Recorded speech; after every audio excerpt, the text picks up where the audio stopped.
Saudações aos colegas profissionais de segurança no trabalho.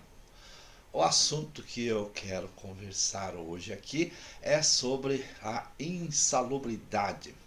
Mas aquele lado metafísico, metaquímico, aquele lado do comportamento envolvendo o direito ao adicional de insalubridade, a gente conversar sobre o que é que pretendeu o legislador quando lá em 1977 criou-se o adicional de insalubridade pela exposição lá dos riscos físicos, químicos e biológicos, né?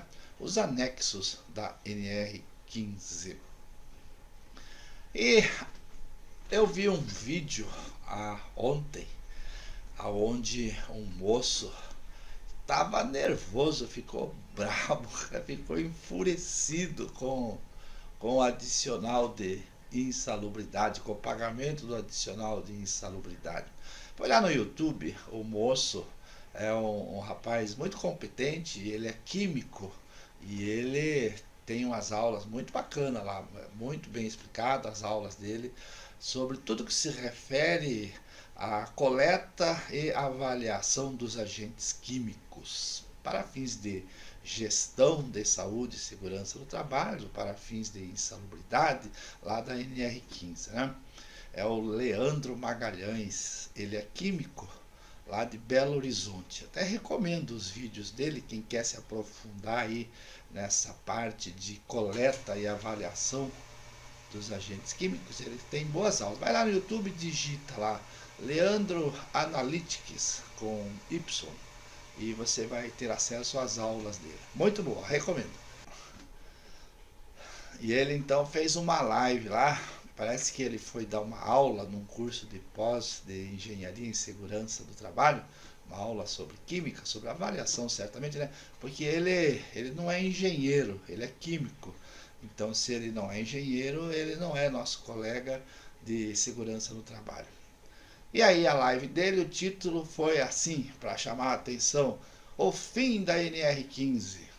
E aí ele, bem nervoso, né, começou a criticar a NR15 e que os profissionais não viveriam sem a NR15. E aí já apareceu gente perguntando, ei, mas vai acabar com a NR15?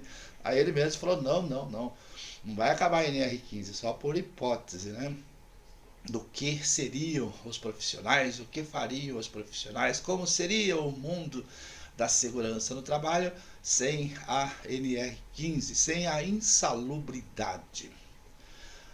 Para entender desse assunto e você decidir se você é a favor ou se você é contra, você tem que fazer uma análise até mesmo histórica dessa questão do adicional de insalubridade. Aí fazer uma análise histórica, uma análise cultural, tanto do trabalhador quanto do empregador, fazer uma análise, uma exégese do direito, hermenêutica do direito, para saber qual foi a intenção do legislador quando criou esse adicional de insalubridade. Porque o adicional de insalubridade é como a jabuticaba, é coisa nossa, só tem no Brasil. Nos Estados Unidos não existe o direito do adicional de insalubridade. Na Europa também não existe, na Alemanha, que é na Europa, no Japão, enfim, lugar do mundo nenhum tem o adicional de insalubridade. Claro que a insalubridade, que é condição insalubre que causa doença no trabalhador, existe em qualquer lugar do mundo. Agora, a bronca lá do Leandro, e o que eu quero conversar aqui é sobre o adicional de insalubridade. Então, nós temos que fazer uma viagem na história, voltarmos lá para 1977 e pensar por que é que, quando se criou, quando se alterou o capítulo 5º da CLT, lá no artigo 154 ao 200, criou-se ali dentro das normas regulamentadoras a ANR15. E eu escrevi lá no YouTube, lá no Leandro, que a ANR15 ela não é preventiva, ela não faz nenhuma menção à prevenção de exposição aos riscos físicos, químicos e biológicos. Ela só diz assim, olha, o limite é esse. Até aqui, com a dose de ruído, o trabalhador pode trabalhar sem a proteção auricular. Nos agentes químicos, até esse limite, até essa quantidade, essa dose, a concentração lá dos agentes químicos no ambiente de trabalho, pode-se trabalhar sem proteção respiratória. Então, ela apenas isso, ela é punitiva, ela diz, olha, se o teu trabalhador trabalhar exposto acima desse limite sem a proteção EPI ou coletiva, você será obrigado a pagar um adicional no seu salário. E aí, tem muita gente que acha, como Leandro, que é uma bobagem, que o trabalhador está vendendo a sua saúde em suaves prestações mensais. E nesse ponto eu até concordo com o Leandro, porque é uma questão de cultura. Eu comecei a minha vida trabalhando dentro de um departamento pessoal. Então, já lá em 1982, eu mexia com esse assunto dentro do departamento pessoal da insalubridade. E percebi desde então, há 40 anos, né, de que o trabalhador, ele quer receber o adicional de insalubridade. Se você chegar para o trabalhador desde aquela época até em dias de hoje, olha, a empresa não vai mais te fornecer equipamentos de proteção e você vai receber o adicional de insalubridade. Nossa, vão aplaudir, vão adorar. Então o trabalhador, ele prefere receber o adicional de insalubridade do que ele utilizar os equipamentos de proteção. E não é que o legislador tenha pensado nisso lá na época, pensando assim, o trabalhador ele é inconsequente, ele não gosta de prevenção, então vamos permitir que a empresa dê a ele a opção de ele usar ou não usar os equipamentos de proteção individual. Se ele não quer usar, a empresa vai ter que de alguma forma compensar com aquele dinheiro que ela não vai gastar em EPI, então paga seu adicional de insalubridade, né? Não foi nada disso, não, mas na realidade o que acontecia e que acontece até os dias atuais é isso. Se o empregador chegar para o empregado e dizer, olha, vamos fazer essa troca, eu não te dou o EPI, mas te pago um adicional no teu salário. Mas é tudo que o trabalhador quer. E isso se dá por uma questão de cultura, tanto do empregador, que é hipócrita nesse sentido, né, de que está pouco ligando para a saúde do trabalhador, e aí oferece o dinheiro no lugar da prevenção.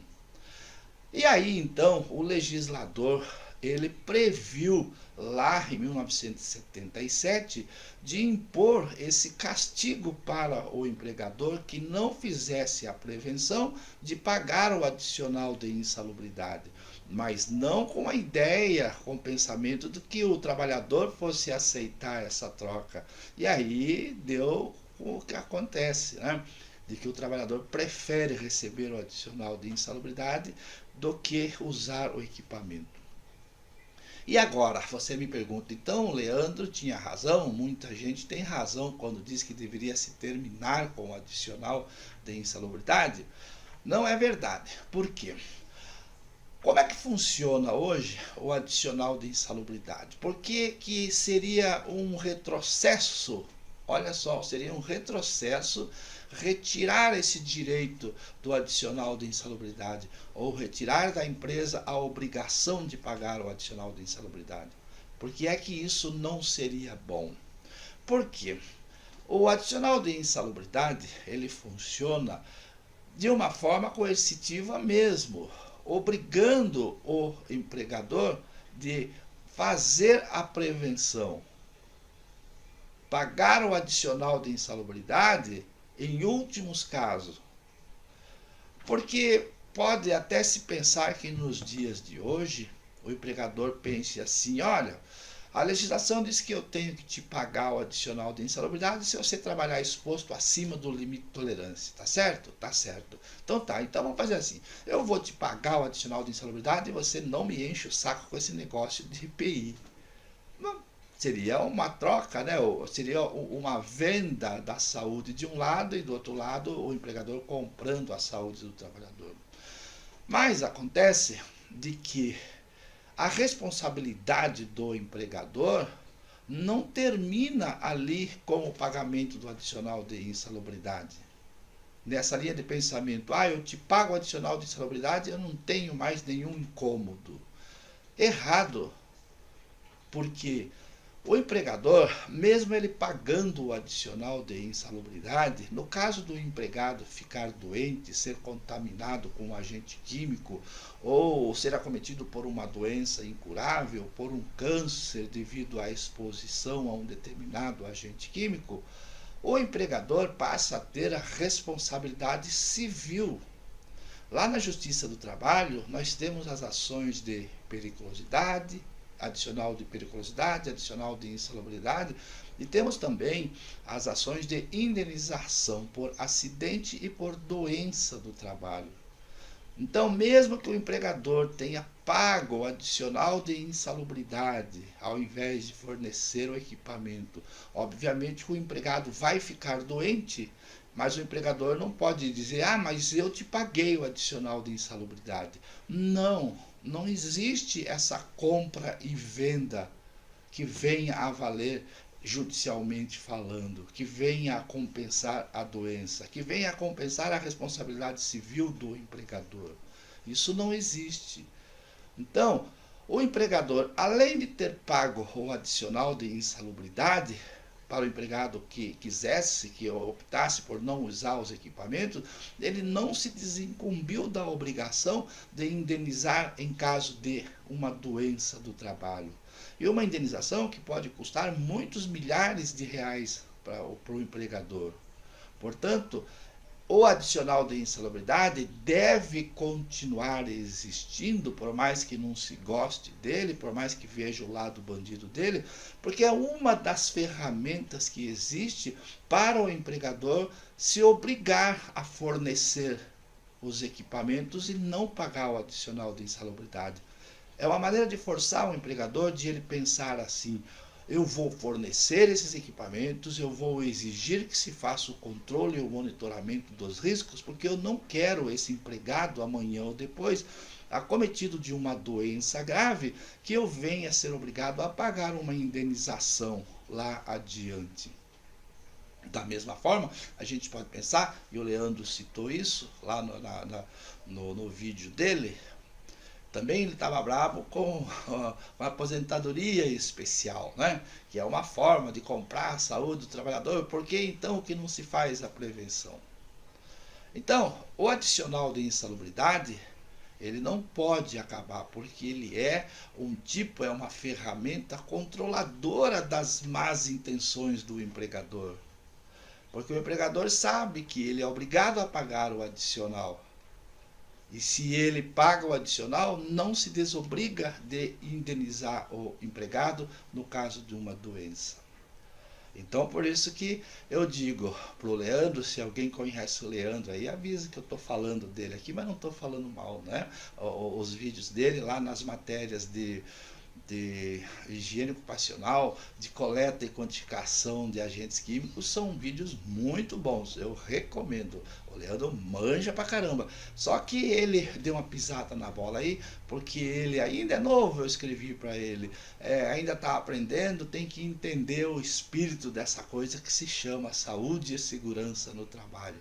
Ainda eu disse para ele, olha, esse assunto assim, esse lado filosófico, esse lado do pensamento da saúde, da segurança do trabalho, da insalubridade, essas avaliações, não é para novato, não é para quem já está na área aí há 40 anos e consegue entender essa coisa do espírito da lei e da realidade que a gente vive hoje, para você pensar, para você refletir e chegar à conclusão de que é melhor ter o adicional de insalubridade do que não. E o Leandro, lá nas considerações dele, no inconformismo com a NR15, com o adicional de insalubridade, ele tocou num ponto que eu já há muitos anos venho dizendo, que é em relação aos agentes que estão relacionados lá no anexo 11, aqueles agentes químicos que são em torno de uns 300 mais ou menos, e os seus respectivos limites de tolerância.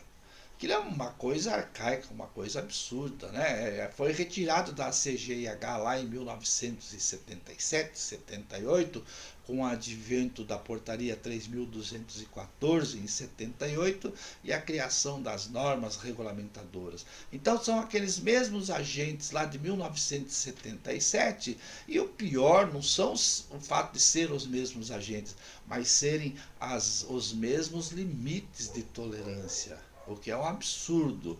Tem agentes químicos que ainda aqui no Brasil se autoriza a utilizá-lo no processo de fabricação, com aqueles limites de tolerância que estão lá na NR15, que lá no exterior, nos Estados Unidos e na Europa, já é proibido. Pegue como exemplo o formaldeído. Veja aí na relação do anexo 11 aquele limite de tolerância. O formaldeído na Europa e nos Estados Unidos é proibido o seu uso por ser um agente altamente cancerígeno, né? E aí o Leandro fez essas críticas e eu concordo plenamente com eles. E aí o Leandro fez uma crítica também às convenções coletivas do trabalho que brigam com as empresas para, em algumas situações que não estão previstas em lei, criar-se a obrigação da empresa ou o direito do empregado no recebimento do adicional de insalubridade. Aí o Leandro ficou bravo, né? Ora, por que não faz, não se cria ferramentas de gestão, não se preocupa com outros assuntos para melhorar as condições de trabalho? Também penso que isso deve ser feito, mas aí não é obrigação do sindicato brigar por isso. O sindicato está brigando por um direito. Agora, se a empresa não quer pagar esse adicional que o sindicato está querendo impor, então que faça a gestão e retire o agente agressor lá do ambiente de trabalho. Em relação a esses agentes químicos que estão ultrapassados com os limites de tolerância lá no anexo 11, o trabalho tem que ser feito em outra fonte, em outras vias, lá na comissão tripartite. Agora, pense bem, será que um dia vamos conseguir renovar todos aqueles agentes químicos, os limites de tolerância de acordo com o que existe na NHO 01? Mas de forma alguma, né? Por quê? Porque isso vai totalmente contra os interesses da classe patronal. E aí vai ficar tudo como está. Em relação lá à NR9, a NR7, principalmente a NR9, o PPRA, que não existe mais, não é? E agora, quando a gente fala no PGR, em relação aos agentes químicos, que ficou a NR9 sendo agora uma norma específica só de avaliação dos riscos físicos, químicos e biológicos, no âmago, ali no interior, no mérito, não se mexeu em nada, absolutamente nada. Continuam os mesmos riscos lá da NR15, os mesmos agentes químicos, os mesmos limites de tolerância. Então, o que eu quero dizer para finalizar é que vamos encarar a NR15 e o adicional de insalubridade como um mal necessário, que de alguma forma obriga o empregador a fazer a gestão. Eu tenho que fornecer o equipamento de proteção individual ou de alguma forma fazer o monitoramento e o controle desses riscos, porque na verdade eu não quero, o empregador pensando lá adiante, pagar um valor muito mais alto a título de indenização por doenças no trabalho. Então, como ferramenta de equilíbrio, como ferramenta punitiva, ensejadora, que obriga o empregador a fazer a gestão, mesmo que tacanha, mesmo que simplória, para manter os riscos controlados e não pagar o adicional de insalubridade, então esse adicional ele é bem-vindo quando se trata de uma ferramenta para obrigar a empresa a fazer a prevenção, a fazer a gestão, mesmo que de forma simples, né? Vamos deixar então quietinho? Deixa o adicional de insalubridade lá. Tá, valeu. Espero que você tenha gostado de tudo que você tenha entendido. Até. Tchau.